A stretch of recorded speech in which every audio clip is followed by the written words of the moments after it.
This podcast was produced by OAR FM Dunedin with support from New Zealand On the Air. To all the Versarangatahi, do you often feel like your experiences go unheard, as if people put you in a box? We are Unboxed Identities on OAR FM Houston. Together, we unpack the identities we are boxed in.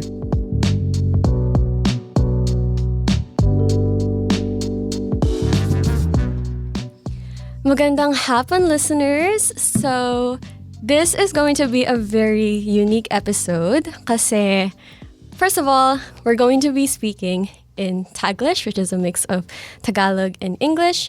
Second of all, our dear co-host Malak is not here today, so really sorry, guys, but she will be back in the next episode.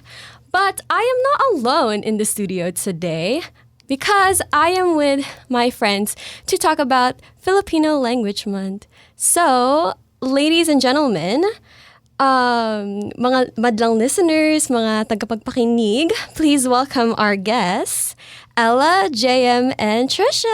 Woo! Oh my God. So, I am so excited that they are finally here.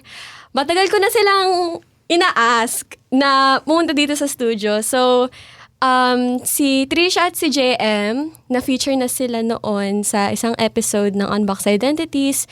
Episode, I think it's episode 7. I'm not sure. Pero we have a new guest today, which is Ella. And pretty soon, she will get her own episode. So, that's exciting. And we also have a live audience.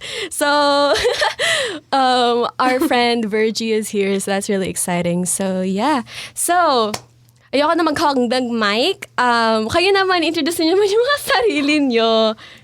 So, yeah, let's start with Ella. Start with Ella. Magandang araw, madlang listeners. I am Ella Acosar, and I am a recent person on the podcast, yes, and a recent person to New Zealand. Yes. Nice to meet everybody. Nice to meet you, Ella. Nice to meet you too, Jay. Nice to meet you. Tina. Hello, guys. My name is JM Pedroche, and I'm from San Vicente, San Pedro, Laguna.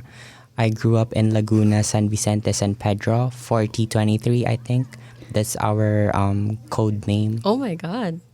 Sino kayo? Ikaw, Steve. Ang lalim ah. Okay. Lalim I mean, nito. no, like actual, sino kayo? Ikaw naman next. Ganda ng transition naman. Hello, madlang people. Ako po si Trisha Roldan. Oh, sino ka? Yun lang. Ako po Demure si ako, demure. Ay, dear. Ganun siya. So, actually, unang tanong na anuhan ko sa inyo is, ano yung mga languages, Filipino languages na kaya nyong bigkas or yun yung mga ginagamit nyo sa pang-araw-araw nyo? Meron bang anta dito, consequence? Wala simple question lang. Simple question lang. Kasi ako, Oh my God, ibang word yung iniisip ko. kasi hindi for the consequence. listeners, ako, ang kaya ko Filipino at saka Tagalog. Batangas-Tagalog, Batanggenyo. Kasi taga-Batangas ako. So, kayo naman. Sino mauuna? Ako na lang. sige, Kasi isa sige. lang yung sa akin eh. Oo, Tagalog. Tagalog lang. Pwede ka rin mag-Filipino. Filipino, but yeah, mainly Tagalog. Oh, yeah. Yeah. Okay. So, ako, I think sa Filipino language, syempre Filipino, tapos Tagalog. And Pangasinan. And sa Ilocano, medyo I would say ligwak. Kasi, natuto ako mag-Ilocano nung bata ako. Tapos nung lumaki ako, parang nawala yung antay dito? Parang pagiging fluent ko sa Ilocano nung lumaki ako. Kasi like, nawalan ako ng connection dun sa mga tito ko na maroon mag-Ilocano. So, ayun, Pangasinan lang. And Filipino at Tagalog. Ako, makakarelate ako sa'yo kasi, yung half side sa pamilya ko, puro mga Ilocano din. Pero di ako lumaking natutong mag-Ilocano kasi lumaki ako sa probinsya sa Batangas. Oh, yeah. Tapos, wait, di ba consider pa naman na language yung yung Beckinis natin. Yes, I would consider that. Nice. Wow, plakado. Yeah. Yes, ako naman, Filipino-Tagalog to an extent kasi taga Mindanao ako sa mga Dabawenyo dyan. Marunong pa ako magbisaya and Cebuano na rin to an extent din. Kasi lumaki ako sa Davao region. Nakapunta na rin ako sa Cebu. So, yeah. Filipino, All around Tagalog. the world. Yeah. Around the world. So, may halo tayong Luzon, Visayas, Mindanao. Well, ikaw, Ella, ikaw na yung Visayas, Mindanao. Ako na lang yun. Dalawa. Siya na yung ano nga yung Luz Viminda. Siya na yung Viminda. Tayo yung Luz. Kasi yung lola ko talaga is pinanganak siya sa Mindanao, pero lumaki siya majority sa Visayas. So, Viminda, ako na po talaga yun. Ikaw na yun. Ikaw na. So, guys, alam ko na pag nasa school tayo, kahit saan tayo magpunta, lagi tayong nagpi-Filipino. May sarili tayong mundo. Pero, curious ako, ano yung isang phrase or isang kasabihan sa Pilipino na hindi natin translate sa English, pero parang, alam mo yun, lagi mo siyang ginagamit to the point na kapag nag-slip up ka or code switch ka bigla sa harap ng mga English-speaking friends mo, parang di mo ma-explain yung sarili mo na, tapos kapag tatanungin ka nila na, uy, ano ibig sabihin nito? Sabi ko, ganito. Pero parang, wala siyang direct translation. So, ano yun sa inyo? Oh my God, wait. May naisip agad ako. Kita. Anong English ng kita? Depende sa, Depende. It depends on the context. Right. Kasi kung halimbawa sasabihin nyo na, mahal kita, sa English, ang translation nun is I love you. Pero dun sa mahal kita, wala namang ako, which is I. And you, which is ikaw. Pwede naman, asan yung ako kita? mahal kita. Oo. Walang Parang yung grammatical equivalent niya. I think yung ibig sabihin, kung itatranslate natin sa English, kaso para magiging mahirap siya. Kasi like, ang kita yata is a word na, well, I think a description na nanggagaling sa speaker na pinoproject towards another speaker. From me to you. From me to you. Yes, ganon. So, ayun. Kung halimbawa itatranslate natin sa English directly, parang medyo mahirap ilagay in context. Pero, pwede mo siyang, i-translate indirectly, which is gagamitan mo ng ng I and you. Tapos, yon ganon. Tapos, speaking of mahal kita, ay, kayo na pala. Turn niya na. Nag-aware siya! Kasi baka mamaya yung isang word na iniisip ko is magamit nyo na. So, para kayo naman. Kasi like, merong word na connected sa mahal kita na pwede nyo rin magamit. Which is what? Sino na. Which is what? Kiligma. Oh my God, yun yung sasabihin ko eh. Listen kayo. Yan yung iniisip ko. Kasi inagaw ko pa pala, Ano ba yan? Ano ba yan? Ano nasasabihin ko? Aba, mag-isip-isip naman. Yung kilig, alam niyo ba, nakikita ko na yun sa TikTok na yung mga foreigner, ginagamit nila yung word na kilig. Pero, hindi nila ginagamit ng tama, which is obvious naman kasi syempre, hindi naman nila language. Translation diba? kasi niya, thrilled? Kasi di ba parang yun siya? yung closest. Para siyang a flutter in the stomach. Ganon. Butterflies. Butterflies. Pero kung hindi nila alam yung context kung saan ginagamit yung salitang yun, hindi nila magagamit ng tama. Yeah. And mahirap din siyang i-translate kasi sobrang specific yung feeling eh. Yeah. Sobrang, sobrang specific yung emotion. It's such a specific situation when the feeling comes up. So, mahirap siyang i-translate na ora-orada. Pero Yeah. common siya, diba? Parang common emotion siya, common, tawag dito, nararamdaman ng mga people. So, bakit, bakit di nakaisip yung mga English speaker ng... Ay, sorry. Ay, saan tayo, te? Baka Filipino man. Ano pa laban nyo? Ay. Okay. Meron na ako. Meron na siya mga... Gigil. True. At saka, I found na may nalaman ako sa TikTok na kinuha pala, ninakaw pala ng mga English yung gigil. Hindi nila tinranslate. May gigil na sa dictionary at. Dictionary ba yun? Pero yes. Kinuha na nila yung word. Hindi nila tinranslate. Wow. So, gigil lang siya, gigil. Yun ba yung parang... Yung parang... yung gigigil ka. Di ba minsan it can also mean parang cuteness aggression? Ganun. Pero may gigil din na ano eh. Yung gigil, parang galit na sobrang galit. Oo. So, versatile siya. Versa. Oo. Bakit? Okay. I love that. Okay, so dumako naman tayo sa topic ng episode talaga natin, which is Buwan ng Wika. Yes. So, Buwan ng Yes. Wika, Filipino Language Month in Yes. English. So, growing up ba sa Pilipinas, kasi lahat naman tayo lumaki sa Pilipinas at least for more than 5 years tayong lumaki. Yes. So, yung foundation natin nasa Pilipinas pa din. So, I'm wondering kung paano nyo sinelebrate yun in school? Tapos kung ano yung impact nun sa inyo? Like, kung napamahal ba talaga kayo sa pagiging Pilipino nyo sa pag-celebrate natin ng Buwan ng Wika. So let's start with, I think we should start with JM. Because me and JM have had the most conversations about this. Yes, let's go. Okay, so, ang dami kasing event sa amin tuwing ang tawag dito, Buwan ng Wika. Like, nung nasa San Vicente Elementary School pa ako, ang pinaka-bet na bet ko na pinapasukan kapag Buwan ng Wika is yung yung contest na fashion. Ay, Sobrang mga lakang bini, mga lakang bitin. Ay. Mali. Ano ba isa? Lakang bini, tsaka... Lakan-lakambini. Yes. Lakan at tsaka lakang bini. Yes. Okay, so ayun. Ayun yung bet na bet kong pinapasukan. Tapos meron ding culture, I think na kasama ron kung saan magsusuot kayo ng clothings ng mga cultural sa Pilipinas. Like, halimbawa, ifugao, gano'n. Yung mga tausug, mga waray, gano'n. And it's very memorable kasi like, oh my gosh, I remember sumali ako sa model na yon, sa fashion week na yon sa school namin. Naging Langka ako. Mali. Iba pala yung iba. Iba yun. Naging ako. Well, hindi naman ako naging lakan. Sumali ako doon sa isang as in fashion sa isang talaga model. siya. Oo, sa I think, dito? Costume puksaan namin. Wow. Sumpok sa... I love Nagsuot it. ako ng nagsuot ako ng damit ng ifugao. So, nakabahag ako. Nakakahiyo. Grabe ma.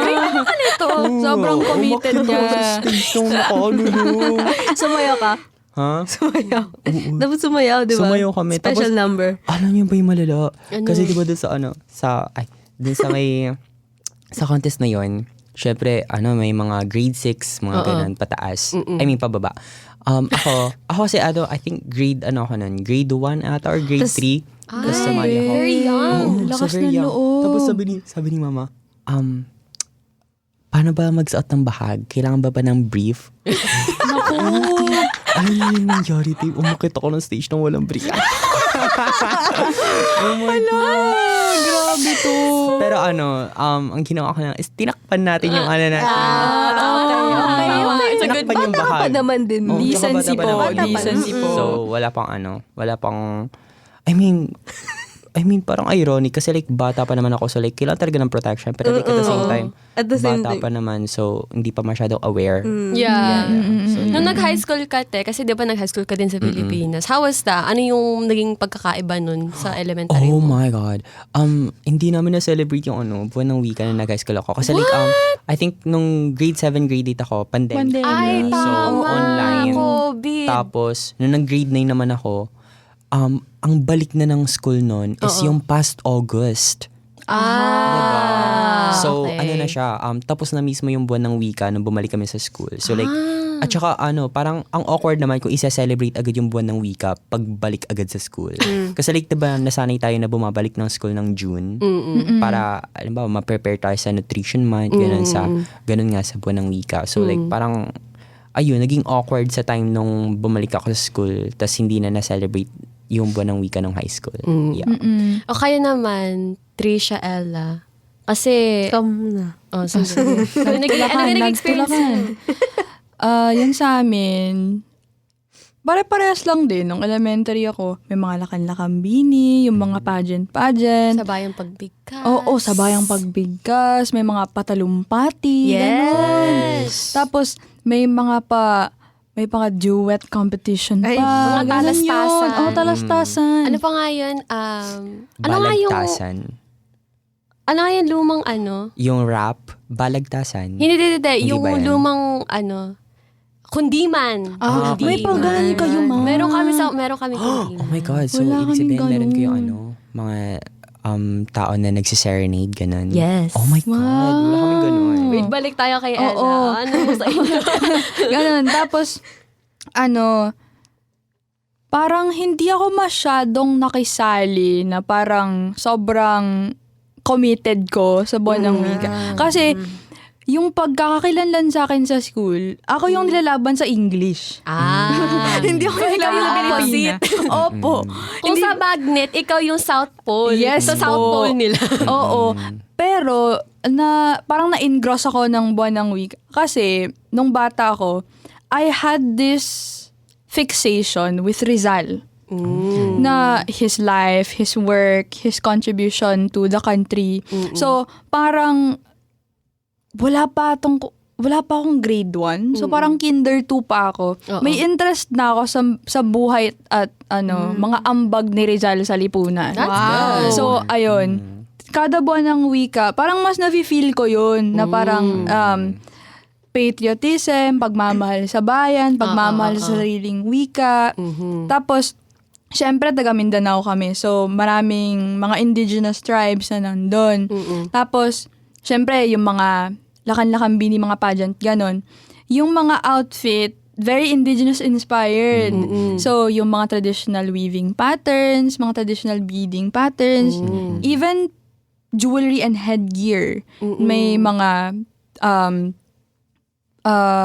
costumes na heavily influenced sa indigenous people. Tapos, nung high school ako, syempre, nung end of grade 7, nag-pandemic. Pero parang inabutan ko pa yung grade 7 buwan ng wika.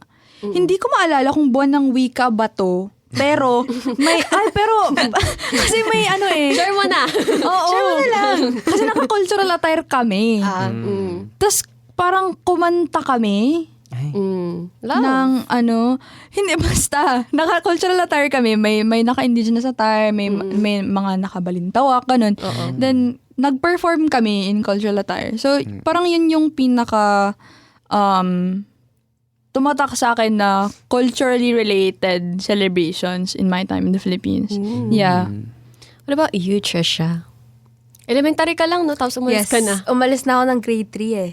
So, hindi ako ganun na Ang naalala ko lang is performance. Sayaw-sayaw. Ganun talaga. Yung nagiling. Sayaw-sayaw. Dancer tayo. Tapos yung diba? Yung costume. Tapos sasayaw-sayaw sa harapan ng school. Ganon. Yun na naalala ko. Tapos lumipat na kami dito. I think yun talaga yung parang mas nagtagalog din ako kasi diba? Parang gusto mo rin, you don't wanna forget your language. Especially because lumipat ka sa ibang bansa. So, sa amin, similar din sa lahat sa inyo. Sayawan, kakanta, tapos may magpe-perform. So, puro ganun lang. So, pretty similar lang. May rarampa. May rarampa. Tapos yung rarampa, nalaglagan ng ano.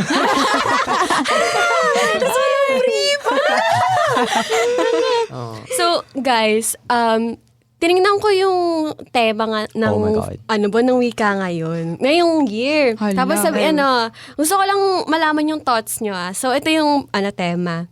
Wikang Filipino at AI. Kasangkapan sa pananaliksik at tulay sa yaman ng impormasyon. Ayan yung naging tema ng DepEd this year.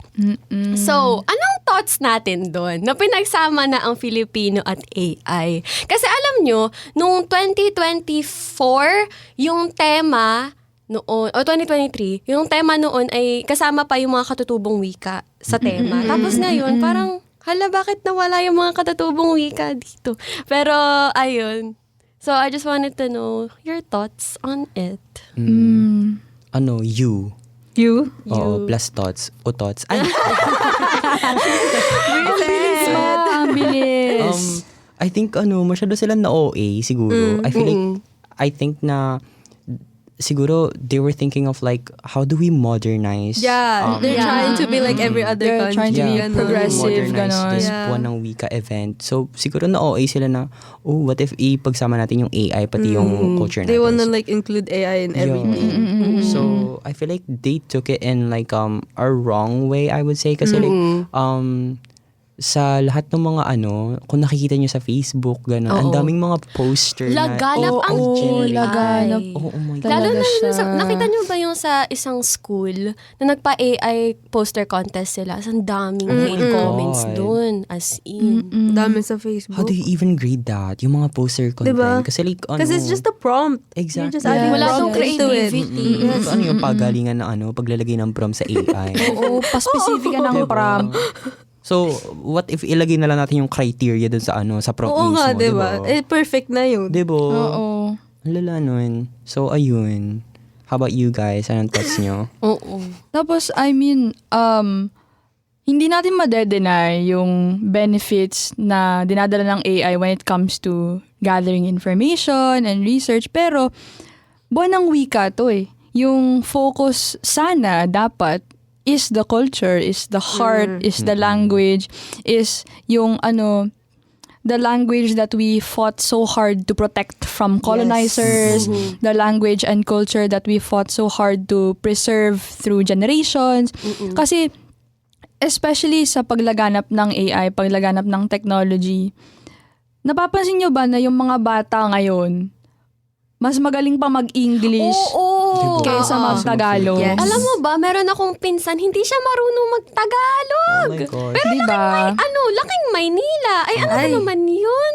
Diba? Si Trisha, merong kapatid. Dito na siya lumaki. Pero Oo, yun true, nga true. lang, yung kaibahan. Kasi pag immigrant, syempre, Oo. meron talaga mga immigrant Mahirap parents din. na ayaw turuan yung mga anak nila na magtagalog. Which is actually really sad.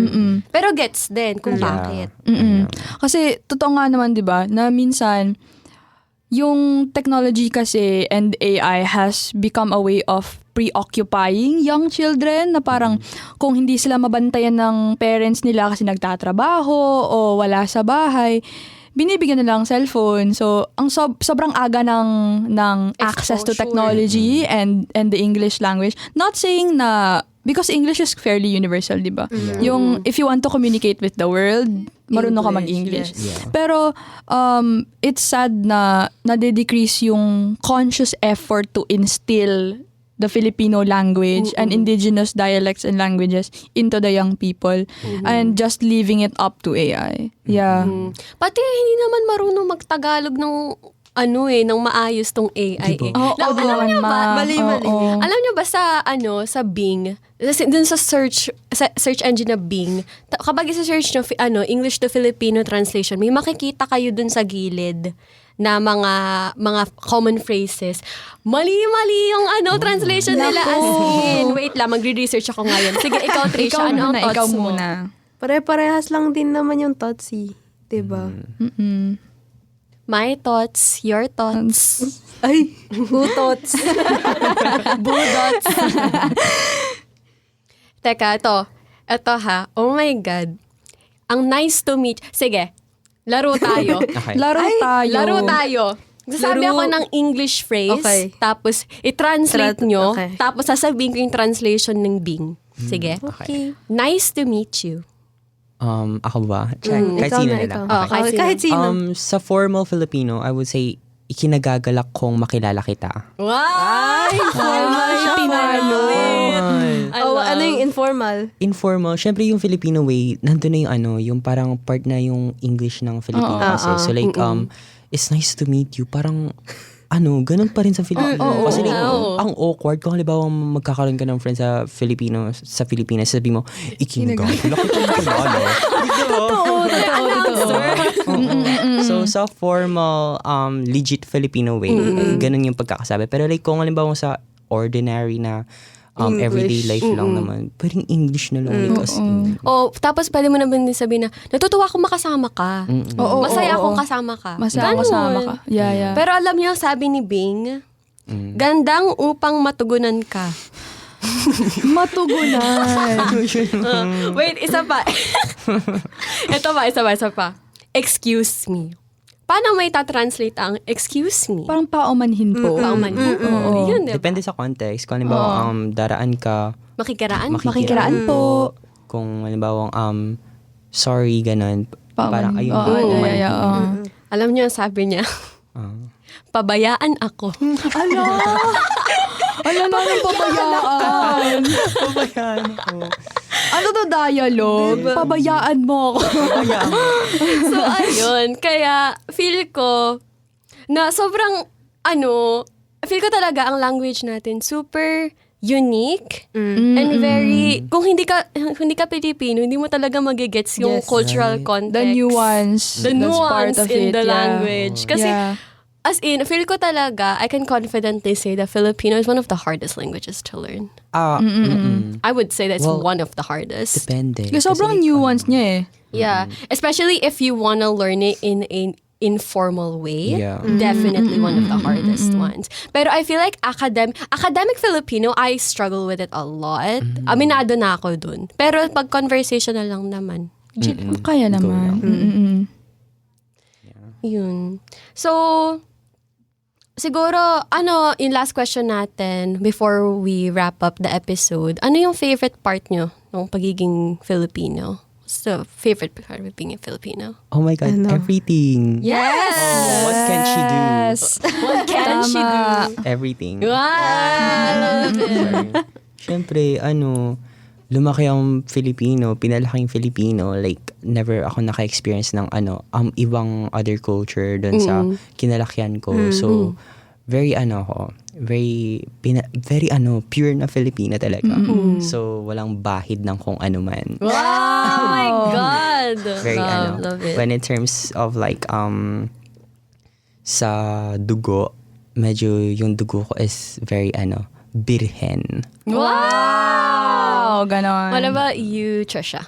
Everything. Everything din. So, assuming ako kay Ella, ikaw din. Everything. Everything but mostly the unity and sense of family that we have when we're together. Yes. Kabayan. Kahit saan tayo sa mundo, pag may nakakitang, like, may nagkitang Pilipino, we are one. Kababayan. Always. Yes. Uy, Philippines! Diba? Philippines! Diba? So, sorry. Kasi kung halimbawa magpo-focus tayo sa isang field, siguro sabihin ko rin yung Filipino humor. Oh my God. oh yes, humor! Yes. Correct. Yes. Oh my God. So, unfortunately, our time is up for this episode. So, Hindi guys, kinaya. thank you so much for being part of the very special Filipino episode. So, I hope you guys enjoyed being here. Oh my God, I love this. I did. Sobrang saya. So, Yes. Siguro yung tenga ko medyo namumula na. siguro nabibigyan na yung mga listeners natin. Dami na nating tawa, na magbigawan. Sabay-sabay. This is what it means to be Filipino. Yes. Ay, nakatulog. Yes, we love that. We love that. Mga angel. Okay, sige na mga madlang listeners. We will catch you in the next episode. Hello, Paalam! See you guys. Bye, madlang people! That's today's episode of Unboxed Identities. You can find more episodes on oar.org.nz, Spotify, and Apple Podcasts. Remember, you don't have to fit into the box to belong.